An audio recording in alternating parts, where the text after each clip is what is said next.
Since the dawn of time, man has strived to take the human race further, faster and higher than ever before. Hidden within ancient tombs, encoded on sacred walls, are the secrets of the ancients' extraordinary machines. Their visionary designs predate today's cars, trains and aeroplanes by thousands of years. This is the story of how man went from inventing the wheel to conquering the skies.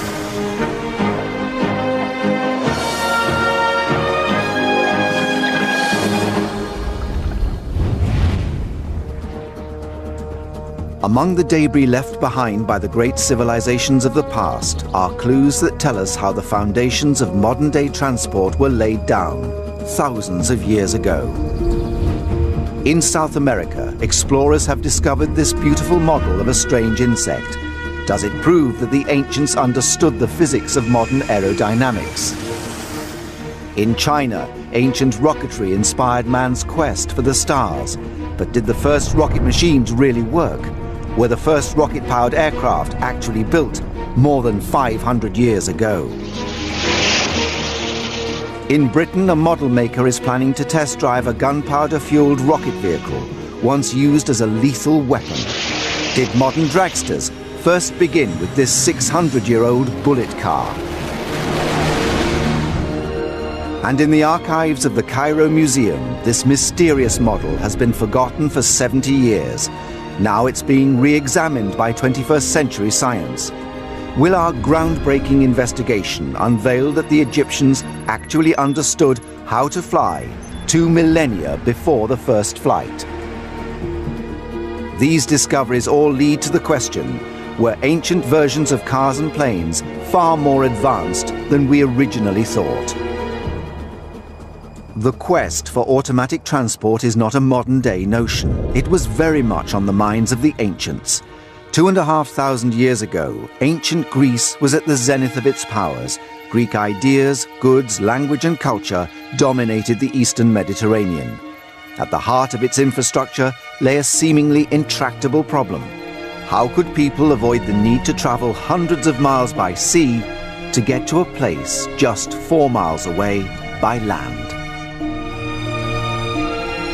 Let's say you were traveling from Athens to Sicily. You had to take your ship all the way around the outside of the Peloponnese. And when you've got a combination of currents, winds against you, and 200-meter-high cliffs, it's an ideal situation for pirates who lived down in the peninsulas there to row out, throw your sailors overboard and take over the ship. So it was a hazardous business taking your ship around rather than over. This navigation nightmare inspired the Greeks to set out on an epic building project in the 19th century. The result is one of the wonders of modern Greece, the Corinth Canal. Cut deep into the steep cliffs and around 75 feet wide, the canal is a triumph of industrial-age engineering. It was completed in 1893. Over 2 millennia too late for the ancient Greeks. So how did the ancient Greek engineers really overcome what seemed like an impossible challenge? The first person to have the idea of transporting ships over the Dialkos was probably the tyrant Periander in the 6th century BCE. And he realized that by building a roadway, he could reduce the friction for haulage across from one side to the other. It's now believed that this simple limestone runway holds the key to discovering the Greeks' ingenious solution. The ancient Greeks would have used one of the first mega movers in history, a crane, to raise the superships out of the water. Using a sophisticated system of pulleys, the vessels were hauled onto trolleys by hordes of slaves and oxen. With the pre-cut grooves guiding the trolleys, this was the ancient world's first railway.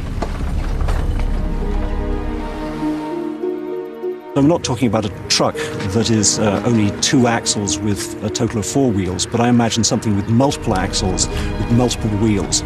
And as you make up your way across the Dialkos, you have to keep the wheels of the trolley very strictly on course with these grooves. Otherwise you get into all kinds of trouble as you pull the ship over.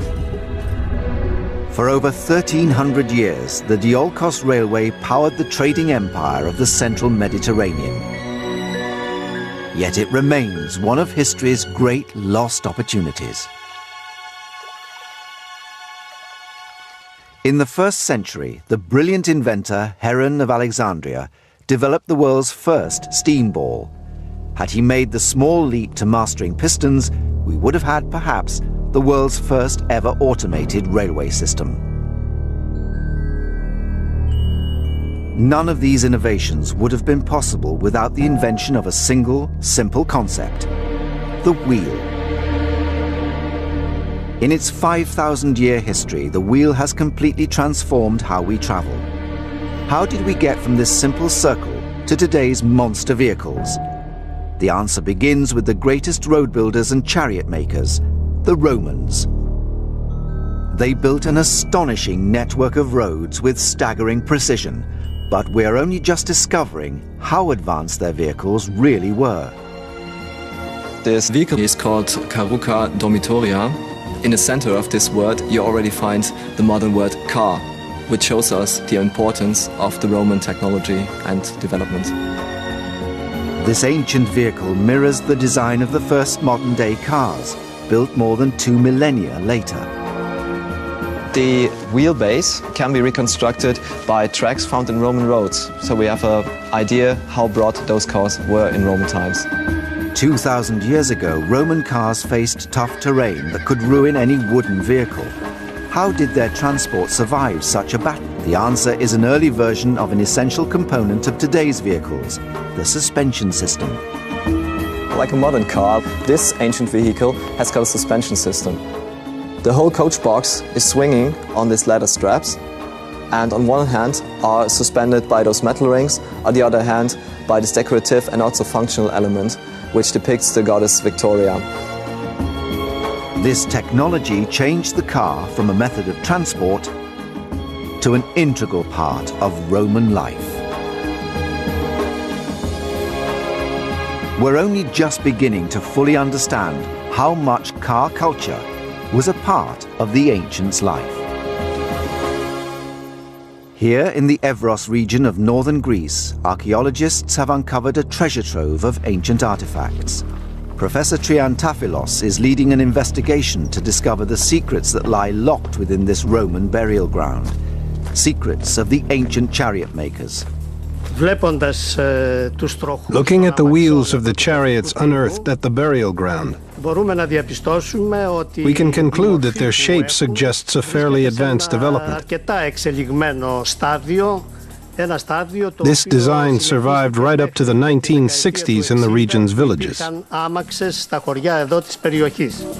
The case takes another twist when the team uncovers the ancient artifacts that the Romans buried with their dead. Here in the graves where they cremated the dead, funeral gifts were placed next to the body. Generally, the artifacts are made from glass, copper, and some gold jewelry. From the chariots, there were decorative items of copper, and functional parts made from iron and copper. The Evros find is an amazing discovery. Not only was transport a vital part of life in the ancient world, but important enough to take into the afterlife. Treasures buried with the carts show the enormous value the ancients placed on their vehicles, just as many people do with their own cars today. Transport was a sophisticated and highly valued aspect of life in the ancient world that man was continuously trying to improve and develop. But a remarkable find has turned everything we thought we knew about the ancient world on its head. Within these pages are extremely advanced designs for the first fully automated car, powered by steam. The racing cars of the 21st century are built using the latest technology and travel at speeds of over 200 miles an hour. Yet these million-pound racing cars would never have made it into existence without the technical savvy of the world's first car manufacturers. In the 1400s, an Italian doctor named Giovanni Fontana developed a vehicle for the sick and immobile that was to change history.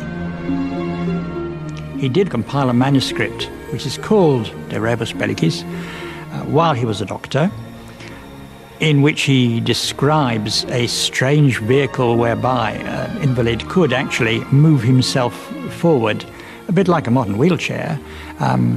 He would pull on ropes, which through pulleys would eventually turn the axles of his vehicle. Using Fontana's original designs, we can reconstruct the machine that allowed humans to power themselves for the first time.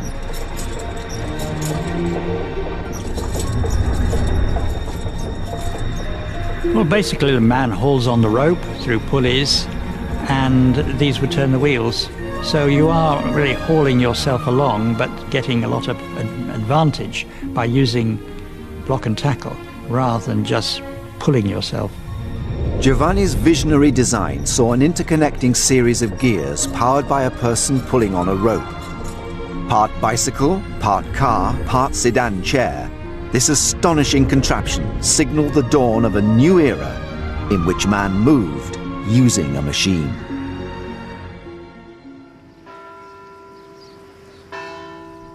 Scientist, inventor, artist, engineer, Leonardo da Vinci had one of the most brilliant minds in history. In his notebooks are the designs for machines to cause maximum destruction on the battlefield. One of Leonardo's inventions that attracted a lot of attention is the tank. What it consists of is a conical roof with a viewing slit round the top, made of heavy planks, and around the edge of it are a series of guns which can fire in a completely all-round direction. And inside there are two cams, these things you turn, which then operate the wheels. So Leonardo envisages this device firing from all its guns, probably deafening the people inside, pushing into the enemy and causing mayhem. The exact specifications of his design remain unknown to historians today, but based on what other cannons used at the time, each gun could have fired 300-pound cannonballs at a terrified enemy.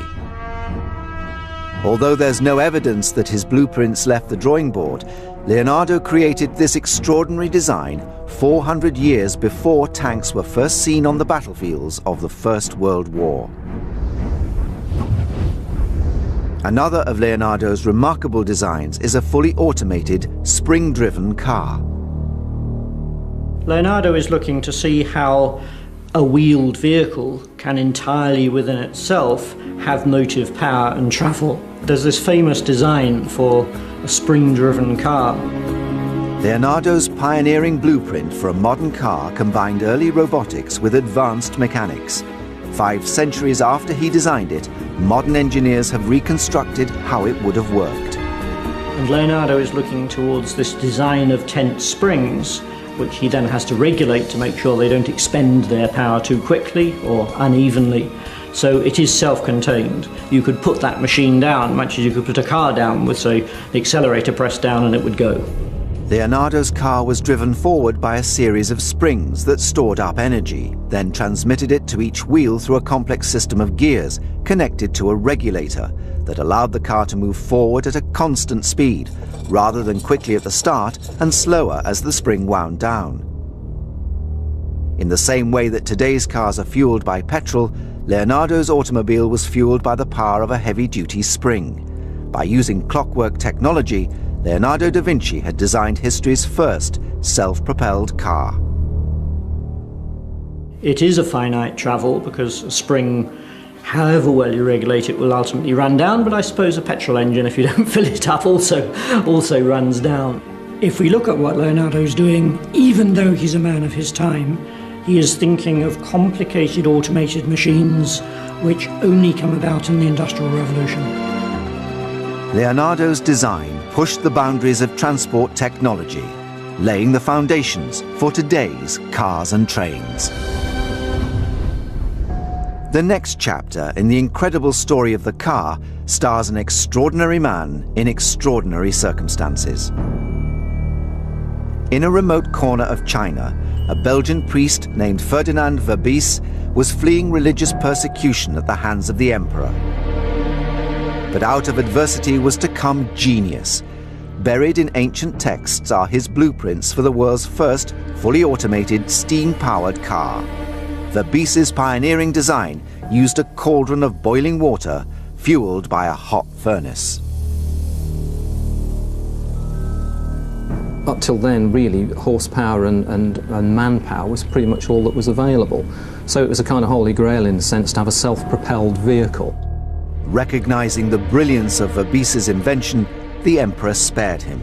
Because of his astonishing knowledge of mathematics and astronomy and science, he became a favourite of the emperor, and he actually worked his way up to become head of the Imperial Board of Mathematics.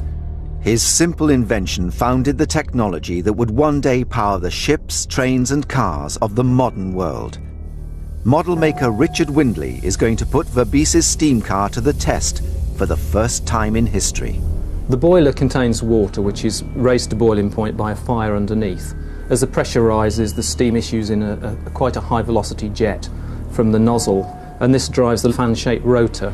We've got a gear reduction of probably something like about 100 to 1, which means that for every 100 revolutions of the fan we only get one at the axle. We're going to need quite a major reduction because this thing is pretty substantial, it's pretty heavy. We don't really know if this is going to work. In theory it should work. It really depends on how much pressure we can get inside the vessel. Although the first modern automobile wouldn't be invented until around 400 years later, many of its fundamental principles are similar to today's cars. One of these similarities is the turbine. As the water starts to boil, the pressure rises, the little turbine will start to spin. The drive will be transmitted through the reduction gears to the axle, and the whole car should hopefully start to move. The turbine preempted the piston. The inefficiency of this probably stopped it from being developed much further, but it's interesting the fact that some 200 years later the turbine really became of enormous use in terms of electricity generation, jet engines in the present day.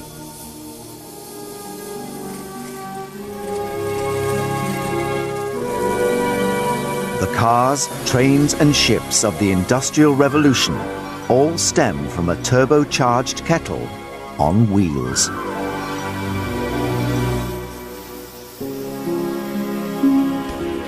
But was ancient development in automated transportation limited to the ground?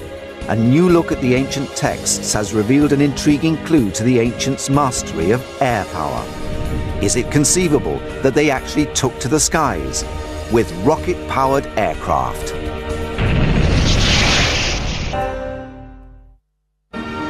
Wind drove the great galleons of the ancients across the ocean for thousands of years.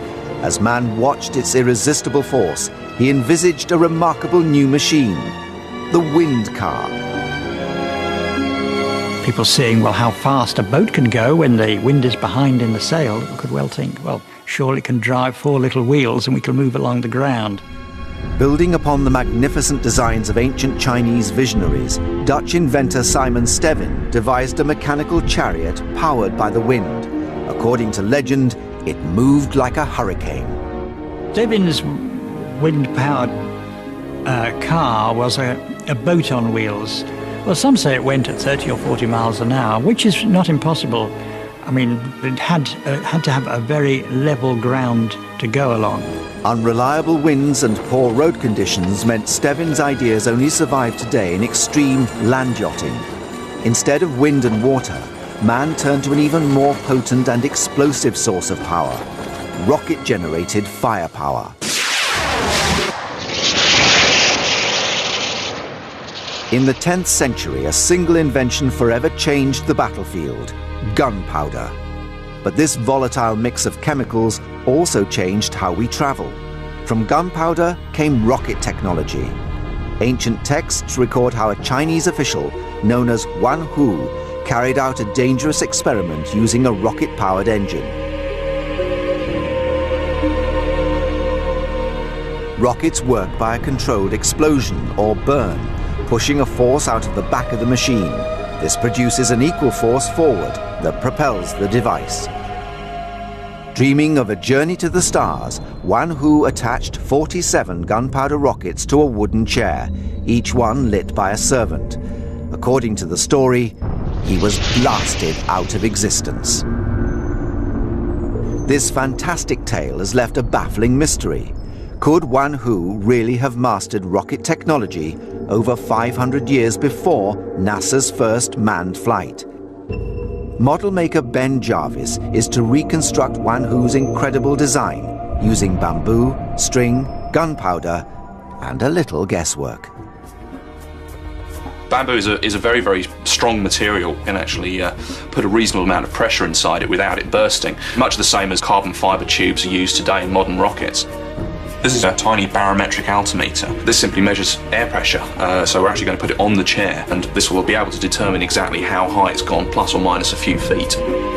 In a remote part of the countryside, Ben prepares to launch his model of Wan Hoo's incredible rocket chair into the skies. 600 years ago, Wan Hoo would have been strapped into the chair himself, risking his life in pursuit of new knowledge and grander horizons. The principles on which these gunpowder motors work are basically exactly the same as NASA's rockets. Obviously NASA use liquid fuels, which are slightly more complicated and slightly higher performance, but in terms of the combustion of materials in order to produce thrust, they're basically exactly the same. It's the moment of reckoning for the world's first rocket chair. Armed, firing in 5, 4, 3, 2, 1, ignition! That did pretty much what I kind of thought it was going to do. I think possibly had it had a bigger kite on top of it, we might have got a little bit of a glide there. He looks like he survived that. I think Wan Hoo would probably have come out of that alive, albeit probably a little bit shaken. I think basically that we've proven that Wan Hoo's 1500s design probably was a little bit flawed. So I think this time round we're going to use modern technology and a bit of modern aerodynamics knowledge to see if we could actually get Wan Hoo up into the sky in a slightly more spectacular fashion. Ben makes a crucial alteration to his model. This time he places the gunpowder engines beneath the chair, just like a modern space rocket. Firing in 5, 4, 3, 2, 1, fire!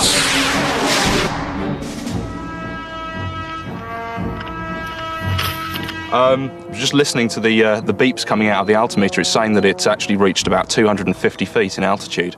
So that's a big improvement over the 3 feet that the last one reached. So as I said, I think it's all down to modern aerodynamics. By putting some fins at the bottom and launching it upwards rather than horizontally, Wan Hoo went a lot further, but unfortunately I think he's probably suffered at least a broken ankle, possibly worse. So all in all, I doubt it's going to catch on as a viable form of transportation, to be honest. Today, Wan Hoo's remarkable legacy is written in the sky. NASA has named one of the moon's craters after him. It took the West 5 centuries to master this new Eastern rocketry, but when it did, it created a vehicle straight out of the future. In the 15th century, Venetian engineer Giovanni di Fontana unleashed the rocket car with a single brilliant invention: gunpowder fuel. Gunpowder fuel burns in an explosive but controlled way, taking place over a period of time instead of all at once. Not far from Northampton is Santapod Raceway, home of European drag racing. Here, dragsters reach speeds of over 300 miles per hour, drawing upon the explosive technology Giovanni Fontana developed 600 years earlier. It set the world record last year over the standing quarter mile at 336 miles an hour. The trouble with anything that's thrust driven like this, there's no drive through the wheels, so you're relying on the air to move the mass. Once the mass is moving, then the jet will actually pick up speed. It sucks air in the front, squeezes the air in the compressor, introduces fuel in the combustion chamber, where it creates an explosion, where you get an expansion of air, and then it blows it out the back into the exhaust. But Fontana's revolutionary rocket car has never been tested in practice. Richard Windley plans to change that. Basically, all we have is a vehicle with rollers. He called it the Fleeing Tortoise, so we've some idea of the scale of it. It's powered by a standard black powder rocket. Black powder rammed into a tube under quite high pressure until it becomes almost solid. This slows the speed of burning down so it doesn't explode, although they quite often do explode as well. we're on unproven ground, really. It may go straight, it may spin round, it may overturn, it may explode. It'll be interesting to find out. It's the boom or bust moment for Fontana's rocket car.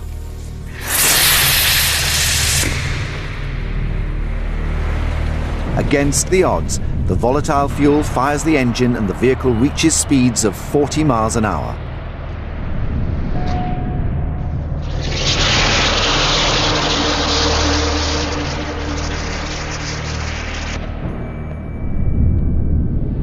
Richard's historic test run at last proves that a little-known Italian inventor is the father of today's super speedsters. Well, that seemed to be reasonably dramatic. Probably went about 30, 40 yards. Yeah, that was good. This was no innocent innovation, but a 600-year-old weapon of terror. We've got to bear in mind that these things would be carrying incendiaries. That whole thing would be flaming as it hurtled towards the enemy. If they were setting off whole barrages of these things, the effect would have been absolutely terrifying.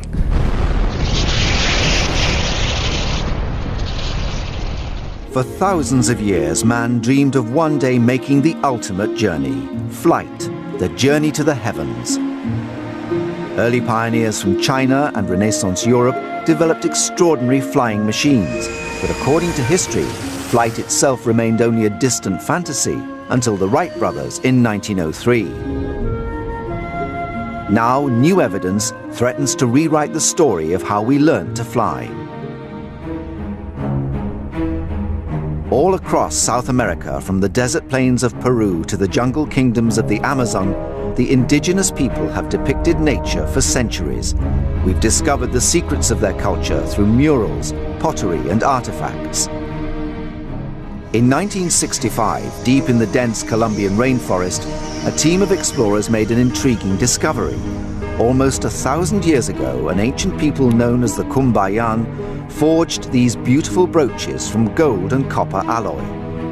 At first glance, they appear to be small winged insects, but a second look reveals something highly unusual about these objects. Their design carries anomalies found in no air-breathing creatures in the natural world. Normally you find it only with fishes, but no animal anywhere has vertical fins. They actually have wings, but of course not on the low edge. All these models have on the low edge the wings. All birds have, of course, the wings on the upper side, and we have it here on the arms or something like that. Investigation of the brooch's design reveals some strange anomalies. All insects' wings are on the top of their body. The brooches have them at the bottom, a feature found only in modern jet aeroplanes. And there's more. Just like these jets, the brooches have delta-shaped wings. A rudder is clearly visible, and ailerons. All these features are found on modern aircraft, like the Space Shuttle. The brooches have left a fascinating mystery. Could this be a model of an aircraft that actually existed? Did the ancient Cumbayans understand how to fly over 1,000 years before the first recorded flight? Peter Belting is an aerodynamics expert with experience in designing fighter jets for the German military.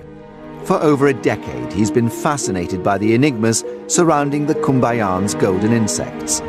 By constructing a 16:1 scale model of the artifact, he plans to determine whether this stunning brooch was more like an insect or a supersonic modern aeroplane. You have to find out during the flight, the first flight and so on, where's the center of gravity, what shape the rudder have to have, and so on. But I do it since 40 years now, and you feel that it's flying or not.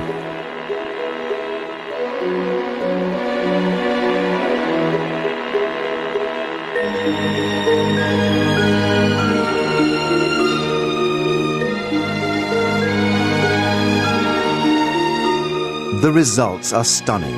What was once dismissed as a piece of jewelry modeled as an insect actually flies like a 21st century aircraft. We know about 20 of these similar artifacts, and they are something all the same shape. And it was quite interesting, but we don't know the actual purpose of that. Peter's pioneering research has prompted a re-evaluation of how the skies were conquered. But the true origins of the oldest flying machine may prove to be even earlier. In the Temple of Osiris in Egypt, a stunning, some say chilling discovery has been made that's ignited controversy amongst scholars.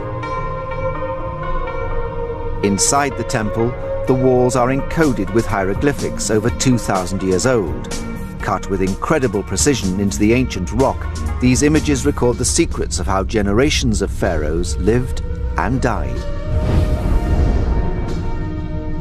While Egyptologist Dr. Ruth Hover was photographing one of the wall panels, she made a startling discovery. There was a lot of rubble at my feet, and it looked to me like it had fallen off and incised in the stone itself of this oldest temple along the Nile were these figures. I think the images are of ancient technology. They appear to duplicate technology that we now have.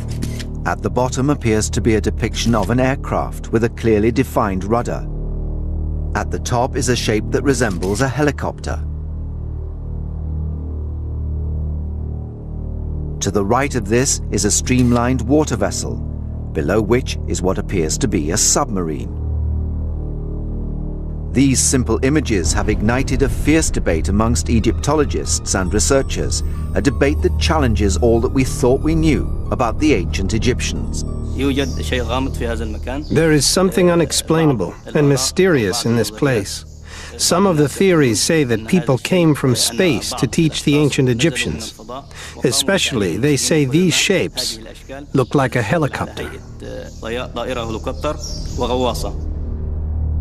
But are we just projecting images familiar to our own civilization onto these ancient symbols? I research the anomalous, things that other people aren't willing to look at because they can't figure them out. I'm more than happy to look at them. And there's more. Piecing together other clues from the walls of this sacred tomb, Dr. Ruth Hover believes she's deciphered an ancient code containing a message left 2,000 years ago. A message that the Egyptians planned to stay hidden until the day our society was ready to decode it. Down in the corner of that famous picture, there are a series of symbols, and the numbers are 9. They come out to 9. And 9 is also the number of the planet Mars.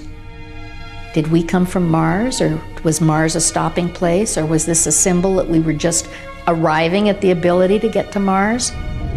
We're still uncovering the mysteries of Egypt. It's very exciting. And there's a further twist to the riddle of the ancient Egyptians and flight. 100 years ago, in the oldest known pyramid in Egypt, explorers uncovered a cache of artifacts. Their findings were left ignored and forgotten in the vaults of Cairo Museum for decades. Among them, this small wooden carving. It looks like a bird. It's got a beak marked on, it's got an eye marked on, it's got markings on the tail. It probably was painted with further detail. At first glance, this 2,000-year-old model may seem insignificant, yet the more the Saqqara bird is studied, the deeper the mystery surrounding it becomes. Maybe it was a toy, maybe it was a weather vane, maybe it's a model of something that actually flew. We don't know. In the sacred tombs of the pharaohs lies a treasure trove of artifacts that the ancient kings kept to help provide passage to the afterlife. Many of these beautiful objects are actually scale models, chariots, ships, or figures that the pharaohs had crafted to exacting precision. Given this evidence, the question is, could the Saqqara bird be the blueprint for an ancient aircraft? Beneath the shifting sands of the Giza Plateau are the secrets of the most mysterious ancient civilization of them all, the Egyptians. Even today, scholars remain baffled by the immense complexity of their designs and sheer scale of their ambition. Found in a vast burial site near Egypt's oldest step pyramid, this simple carving, known as the Saqqara bird, is thought to hold the key to an incredible enigma. The most startling feature of the Saqqara bird is its aerodynamic precision. The shape of the wing and the fuselage bear similarities to modern-day aircraft engineering. Could the ancient Egyptians really have possessed the technology of flight over 2,000 years ago? Man's always seen the birds and he's wanted to fly himself. And I think the Egyptians thought that flying was a godlike property, and maybe this was their transcending to become gods. One of the ways they would do it would be through flight. Simon Sanderson is an aerodynamics expert, long fascinated by the Saqqara bird. By using the latest scientific techniques, he hopes to find out if the ancient Egyptians developed a model for a full-size flying machine. Employing cutting-edge technology developed by the University of Liverpool, he will conduct the ultimate flying test. The top of the wing is curved on both the leading and the trailing edge, which is not quite the same as a modern-day wing, but is a shape that will give some type of aerodynamic properties. Theory after theory has sought to demystify the Saqqara bird. Now state-of-the-art science will seek to crack it once and for all. The Saqqara bird has provoked this fascinating discussion as to whether the ancient Egyptians did actually know how to fly. After painstaking 3D analysis, Simon and his team begin to construct a model of the Saqqara bird. We're actually going to make a model of the Saqqara bird which is 5 times bigger than the original, because the original was very small. The Saqqara bird is definitely the first step on the way to the understanding of aerodynamics.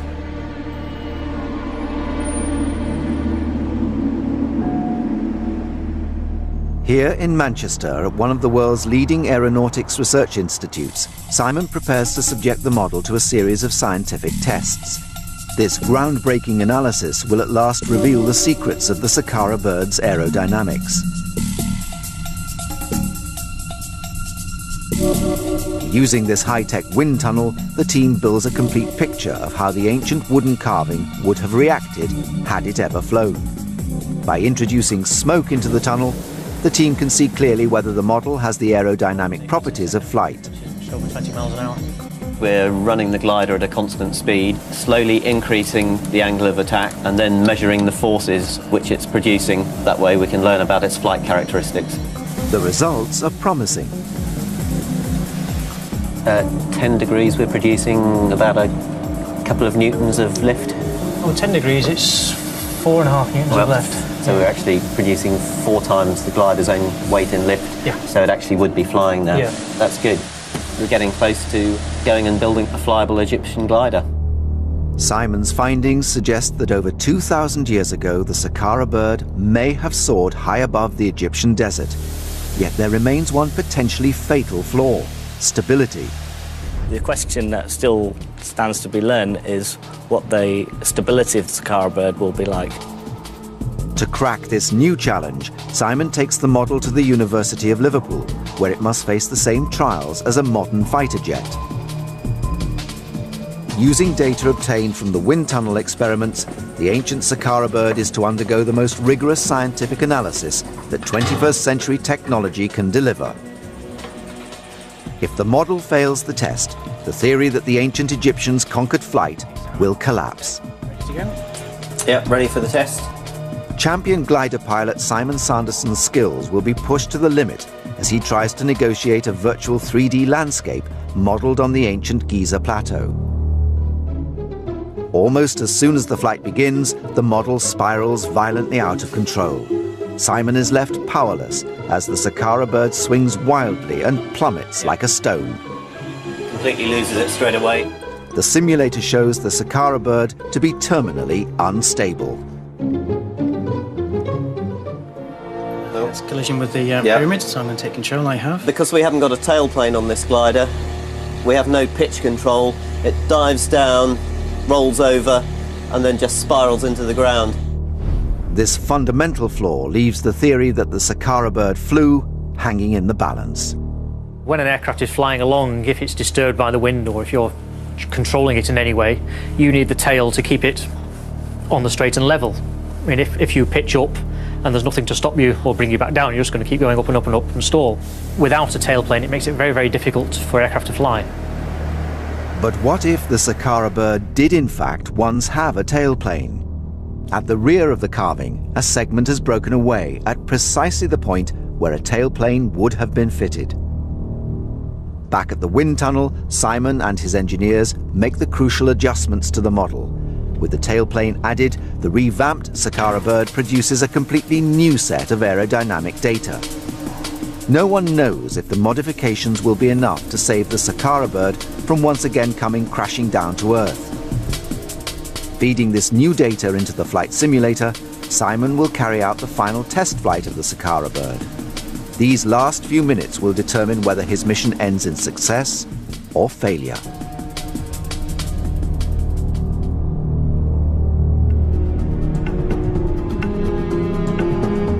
As the pilot takes the controls, the model begins to climb towards the heavens.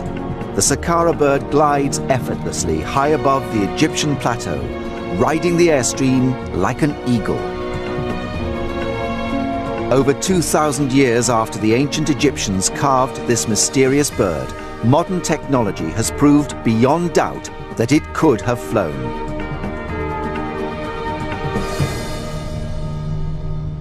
It was incredible. The Egyptians had very sophisticated knowledge in other areas, so why not in aerodynamics as well? There remains another unanswered question. Could the Egyptians have stumbled unwittingly upon a brilliant design, never realizing its incredible aerodynamic properties? The ancient Egyptians had this model and held it out in the wind, which is probably their equivalent of a modern-day wind tunnel. They would have felt that it had lift, and they'd have definitely looked as to why it produced lift. They probably wouldn't have come up with the modern understanding of lift, but they would have definitely understood something about the properties of the wing. Our discoveries of the ancient world's secrets have transformed our understanding of how aeroplanes, trains and automobiles first came into being. Does modern man take too much credit for pushing the boundaries of engineering?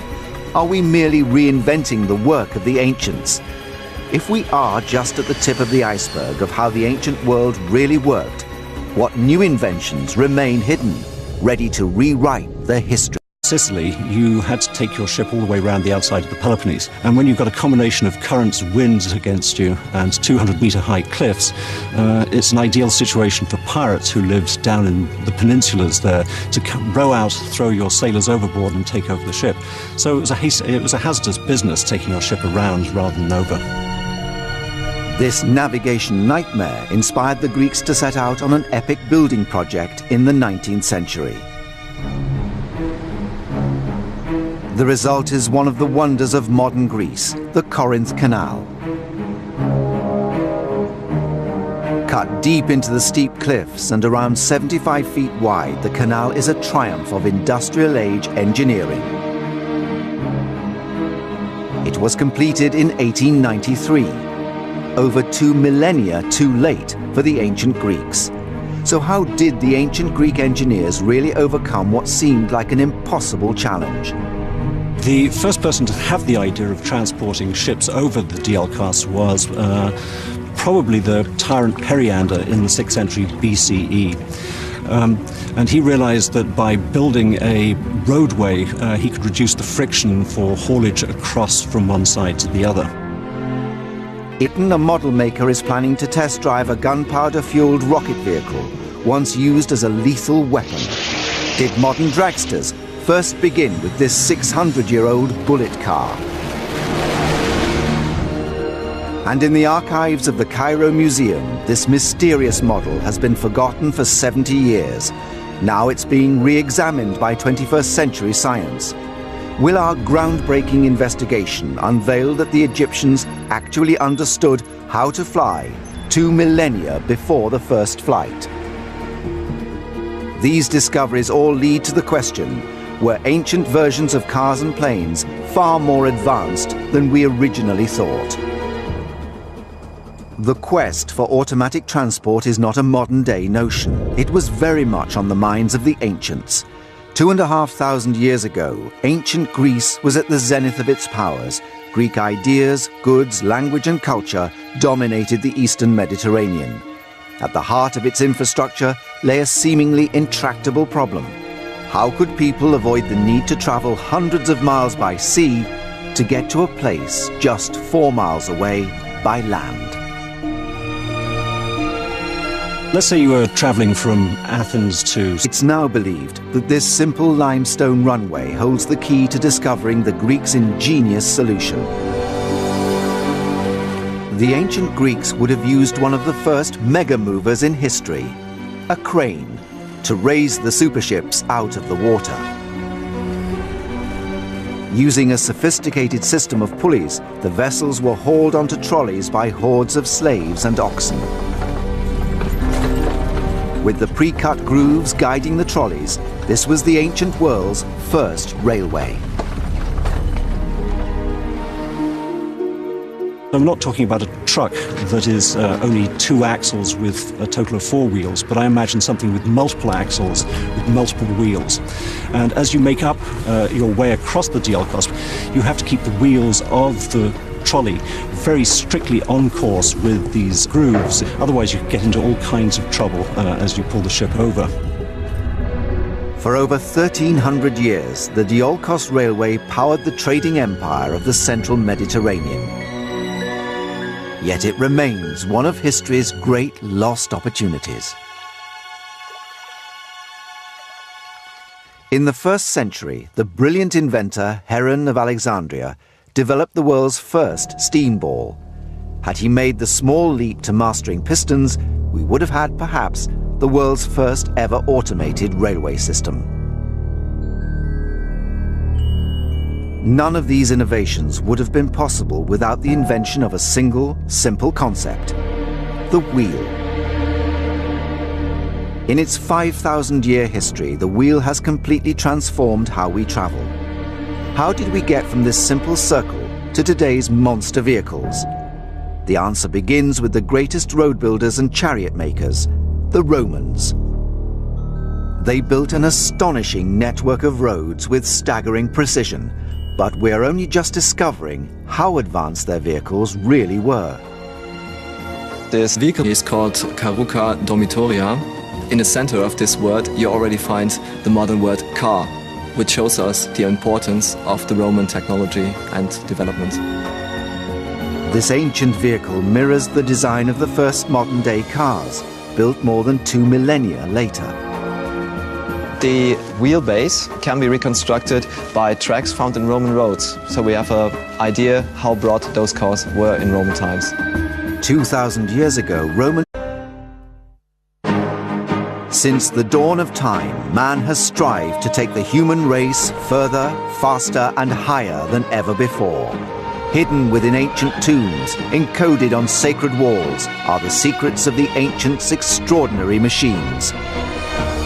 Their visionary designs predate today's cars, trains, and aeroplanes by thousands of years.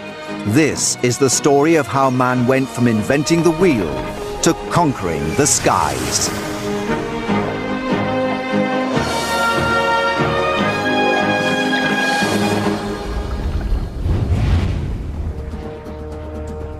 Among the debris left behind by the great civilizations of the past are clues that tell us how the foundations of modern-day transport were laid down thousands of years ago. In South America, explorers have discovered this beautiful model of a strange insect. Does it prove that the ancients understood the physics of modern aerodynamics? In China, ancient rocketry inspired man's quest for the stars. But did the first rocket machines really work? Were the first rocket-powered aircraft actually built more than 500 years ago? In Britain,